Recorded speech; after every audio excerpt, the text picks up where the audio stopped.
Instrument में तीन तरह का इंस्ट्रूमेंट है। पहला ये है सिंपल माइक्रोस्कोप, दूसरा है कंपाउंड माइक्रोस्कोप और तीसरा है टेलीस्कोप।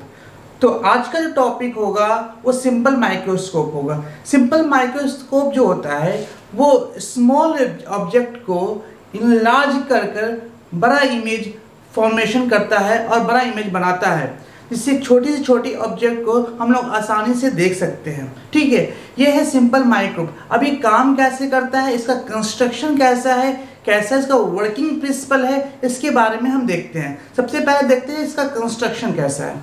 ठीक है, ये काम कैसे करता है। ये तुम्हारा क्या है, कन्वेक्स लेंस। ये कन्वेक्स लेंस, जैसे जानते हैं कन्वेक्स लेंस होने की वजह से इसके दो फोकस होंगे। इसका नाम दिया हम F1 फोकस और इसका नाम दिया F2 फोकस। ठीक है, और ये लेंस कौन सा है, कन्वेक्स लेंस। ठीक है, ऑब्जेक्ट हमेशा सिंपल माइक्रोस्कोप में सेंटर और फोकस के बीच में होनी चाहिए। सेंटर और फोकस के बीच में, मैंने ऑब्जेक्ट के सेंटर और फोकस के बीच में कहीं भी हो सकते हैं, इन बिटवीन। ठीक है, जैसा हम लोग जानते हैं अगर ऑब्जेक्ट से कोई भी रे प्रिंसिपल एक्सिस के पैरेलल जाती है तो वो फोकस से ही जाएगी। ये रे डायग्राम के रूल के अकॉर्डिंग ऐसा हम जानते हैं। ठीक, ये कंस्ट्रक्शन सिखा रहे कैसा कंस्ट्रक्शन होता है सिंपल माइक्रोस्कोप का। पहली बात समझ में आई। तो इमेज फॉर्मेशन के लिए मुझे एटलीस्ट 2 रेज की ज़रूरत पड़ती है, तभी हम बता पाएंगे कि उसका इमेज फॉर्मेशन कहाँ हुआ। एक रे तो दिख गया, कहाँ, यहाँ से प्रिंसिपल एक्सिस के पैरेलल जाती है और फोकस से होकर जाएगी। दूसरा रे क्या होता है, वो सेंटर से क्रॉस होकर जाती है। अगर सेंटर से होकर क्रॉस होकर जाएगी इसका कोई भी रिफ्रैक्शन नहीं होगा। खैर, अब आगे बढ़ते हैं। अब देखते हैं ये दोनों मीट कहाँ करता है। देख रहे हैं कि आगे कहीं पे भी मीट नहीं कर रहा। इसका मतलब ये कि सिंपल माइक्रोस्कोप कभी भी रियल इमेज नहीं बनाएगा। अगर वो मीट होती हुई दिखती तो हम बोल सकते हैं कि सिंपल माइक्रोस्कोप रियल इमेज बना सकता है, बट यहाँ पे देख रहे हैं कि कहीं पे भी आगे रियल मीट होते हुए दिख नहीं रही है, इसलिए सिंपल माइक्रोस्कोप कभी भी रियल इमेज नहीं बनाएगा। अब देखते होता है क्या है। अब इसको पीछे की तरफ बढ़ा रहे हैं, पीछे की तरफ बढ़ाएंगे तो देखेंगे कि ये जबरदस्त यहाँ पे पीछे करने पर यहाँ पे क्या होता है, ऑब्जेक्ट क्या हो रहा है, ये दोनों रे आपस में मीट कर रही है। मतलब ये दोनों रे का जो इमेज का फॉर्मेशन हुआ वो कहाँ हुआ, यहाँ पे हुआ, जिसका हम नाम दे रहे हैं, है ना। पहले ऑब्जेक्ट का नाम मान लो ए है और बी है, तो इमेज जो बनेगा ए डैश और बी डैश। ये सिंपल माइक्रोस्कोप का, ये ऑब्जेक्ट क्या था, स्मॉल ऑब्जेक्ट है, लेकिन इसका इमेज जो बना है लार्ज बना है, लेकिन ये भी क्या है, वर्चुअल। बात समझ में आ गई। ये सिंपल सा कंस्ट्रक्शन है सिंपल माइक्रोस्कोप का। किसका कंस्ट्रक्शन है, सिंपल माइक्रोस्कोप।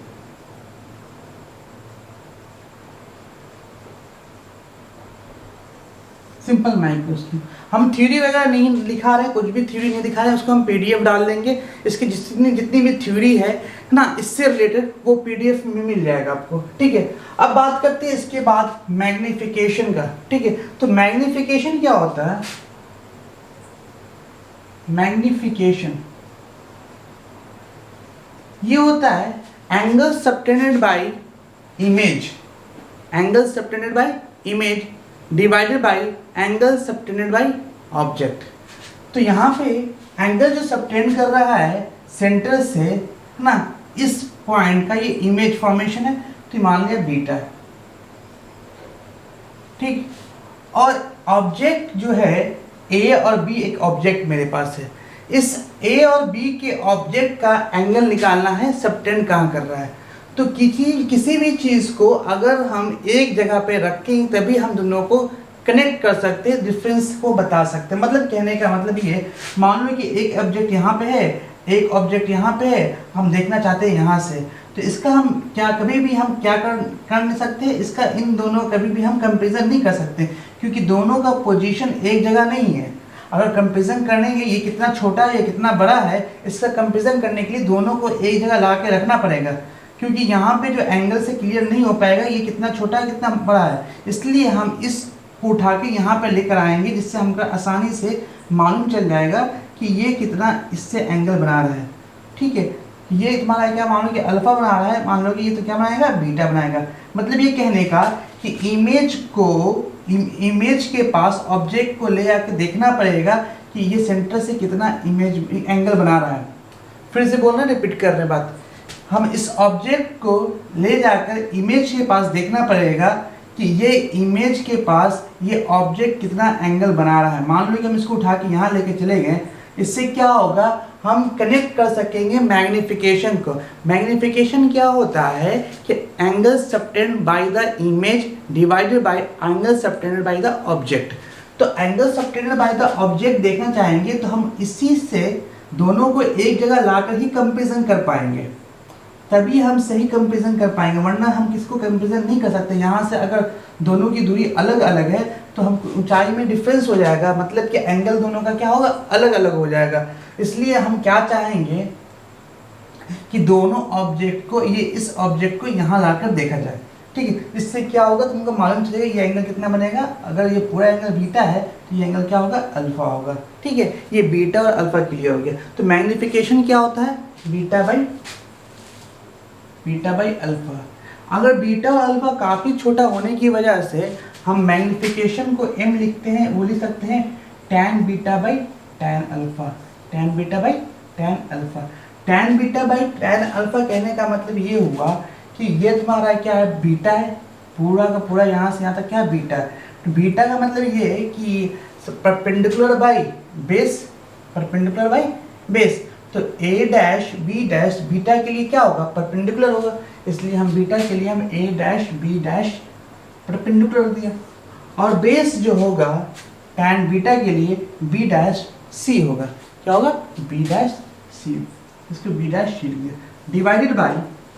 अब अल्फा की बात करते हैं तो अल्फा में क्या है, ये एंगल बना है ना, ये एंगल, तो ये एंगल बना है, तो इसका मान लेते हैं ये a था तो a1 मान लिया। ठीक है, ये ऑब्जेक्ट का जो हाइट है दोनों का सेम ही है, इमेज के ऊपर भी ये हाइट सेम है, हम a1 मान लिया, a1 है ना। तो इस अल्फा की वजह से इसका ये परपेंडिकुलर होगा, ये परपेंडिकुलर, इस अल्फा का ये क्या होगा, a1 b डैश क्या है, परपेंडिकुलर है, क्योंकि परपेंडिकुलर बाई बेस होता है। a1 b dash divided by इस अल्फा के लिए bc क्या होगा, बेस होगा, c1 b dash c cancel out. ठीक, तो m का जो वैल्यू आ रहा है, m is equal to a1 b dash upon, sorry a1 नहीं होगा, a dash b dash divided by a1 b dash. ये मैग्नीफिकेशन है किसके लिए, ये सिंपल माइक्रोस्कोप। और ये a डैश b डैश क्या है, हाइट ऑफ इमेज, क्या है, हाइट ऑफ इमेज। इसको लिख दिया height of image, height of image, height of image यहाँ पे दिखा रहे हैं, इसी चीज को यहाँ पे दिखा रहे हैं यहाँ पे। ठीक है, m इज इक्वल टू क्या होगा, height of image divided by height of object. Triangle कौन सा दिख रहा है, a डैश b डैश और c, एक ये ट्रायंगल दिख रहा है। दूसरा ट्रायंगल कौन सा दिख रहा है, a b और c। तो लिखेंगे in triangle a dash b dash c, a dash b dash c, and और कौन सा ट्रायंगल है, a b c। दोनों ट्रायंगल क्या है, सिमिलर है। तो कैसे कह सकते हैं कि दोनों ट्रायंगल सिमिलर है, इस चीज को हम समझाते हैं। देखो क्या है, ये क्लियर है, ये एंगल 90 डिग्री है।